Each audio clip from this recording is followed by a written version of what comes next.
All right. As far as the injuries go, Joe Tooney re-injured that ankle. We'll just have to see where it goes from here. They'll MRI it and do all that. Sky Moore had a laceration on his hand, right on the inside of his hand. And they'll have to take care of that too. We'll just see how he does here in the next couple days. As far as the game goes, I thought it was a good game. It was up and down a bit, went through some lulls offensively. I thought the defense did a nice job throughout. Special teams, for the most part, with the exception of the field goal that got blocked there, got tipped. Things were working pretty good there too on special teams. So as far as individual things, the offense ended up giving up the 14 points with the turnovers as far as the blocked punt return or the fumbled punt return and then the pick, but then came back and made some decent plays there to score. It seemed like we were moving up and down the field, and then something would happen there for a bit, but ended up 4 for 5 in the red zone. Defensively, Snead's play was a big play for us. I think he was completely exhausted after that, but he did a nice job there. I thought our defensive line was relentless. They got themselves around Russell. Russell's still a good football player, and I know things haven't gone quite the way he wanted them to, but he can still play, and they're working through all of that. I thought Pat, he ended up 28 for 41, still over 100 passer rating and 322 yards. So, there's some plays that he'd definitely like to have back, but that's how picky we are, right? You start nitpicking these things, and as he does. So, but that's the way, that's what great players do. McKinnon, again, continues to play well. So I just thought overall, I like the team win. We have stuff that we need to work on. I'm not oblivious to when you bring in a new coach, the energy of the team that you're going to play against. There's quite a record there, 15-10. So, with coaches in that position, so it's it's a tribute to them and doing what they're doing. They played hard and aggressive football. I love their head coach, the interim head coach. He does a great job. He's been a great coach in this league for a long time. I have a ton of respect for him. So, anyways, with that, time's yours. Maybe we've kind of gone over this with you before, but where do you draw the line with Pat between him trying to make a play and him preserving field goal position there? Yeah. So he's going to try those things. That's going to happen sometimes. You don't want to take that away. He knows better than anybody that it's got to be a better decision than that one. But there's certain things you don't take away from quarterbacks. You go with, and you keep working to get better is what you try to do, and so things like that don't happen. But Andy, it seemed like his mechanics might have looked a little different in the second half at times. I know he got up limping off the field at one point. Did you think he was having any trouble with his knee? no, I thought initially he might, but it didn't seem to bother him. I don't think so. He seems to be good now. So. And on a day like today, the numbers are pretty skewed to the pass game, and it seems like Denver's had some issues with the run game. How come you guys didn't run? Yeah, so they actually they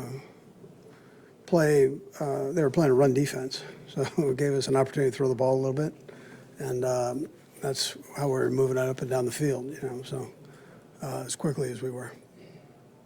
Andy, did you notice anything with Patrick early in that third quarter? Like you said, it's in that. No, I didn't. I didn't think it was the leg.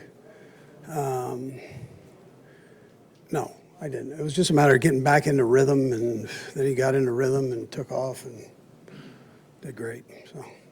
Speaking of rhythm, I just wondered, just from many seasons you've been in the postseason, but how much do you feel like getting in your best possible rhythm at this time is important? How do you weigh that? Yeah, well, you'd like to be in rhythm. I'm not overly concerned about it. I think we'll when that time comes, we've got to do it.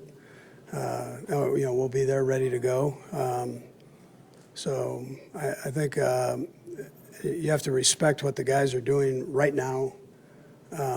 And when you guys evaluate everything, so you evaluate who we're playing and how we're going about our business, against these teams, and winning games, And so you got to look at that kind of close.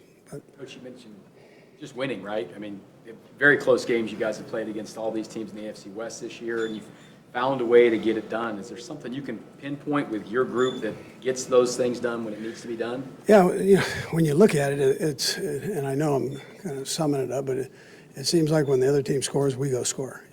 So we start scoring, and then when they score, we score. So but we've got to stay more consistent with it. Obviously, you can't have the mistakes once you get in the playoffs. Andy, what more can you do with the special teams with the holding situation and also losing a fumble again on the punt return? Obviously, you've stressed that greatly. How do you? Yeah. So it's a good lesson for Tony, who doesn't have a lot of experience at doing this. But you keep that ball in the other hand, keep it on the outside, and so it's great for him to learn that and listen, we're blessed to have him. He came right back and made a huge play for us, and he's something good football player. So we'll get all that worked out. But he just needs time, experience doing it. And on the hold. Yeah, well, the hold was the one that we dropped. You're saying, yeah, that ended up being not so good. McKinnon's got 7 receiving touchdowns in the last 5 games. What's gone into him becoming such a red zone threat?